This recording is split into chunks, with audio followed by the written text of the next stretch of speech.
Okay friends, ఎట్లున్నారు? కొండగట్టు వచ్చినాం. Especially ముందేకాయలు తిన్నీకి. లాతై ముదిరినే ఉంటాయి ముందేకాయలు. అందులో లాతనే చూసుకొని కోయమని చెప్పినాం. కోసిస్తున్నాడు. తినడం స్టార్ట్ చేసినామా లేదా ఇక ఇద్దరు అన్నయ్యలు నువ్వే బిల్లు కట్టాలని అంటున్నారు.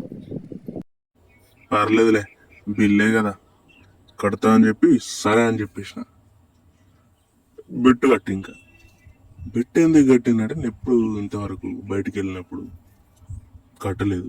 సో ఈసారి కడదాం అని చెప్పి ఏదో ఉత్సాహంతో అలా అన్నా. తినడం అయిపోయింది. చివరికి వచ్చేసరికి పర్సు మర్చిపోయినా, ఇంటి దగ్గర పెట్టి వచ్చిన పర్సు. ఇక చూసుకో, పెట్టంటివి ఇంకేదో అంటివి ఏంటి నీ సంగతి? పర్సు మర్చిపోయి పెట్టేందుకు పెట్టిను, బిల్లు కడతా అన్నావు కదా అని చెప్పి ఒక ఫన్నీ ఇన్సిడెంట్ జరిగింది. ఏముంది, అన్నయ్య వాళ్ళు బిల్లు కట్టేసారు. ఫస్ట్ అంతకుముందు దర్శనానికి వెళ్ళినాం. కిందికి వచ్చేటప్పుడు ముంజలు తిందాం అనుకున్నాం. ఏదో అలా జరిగిపోయింది ఈ వీడియో.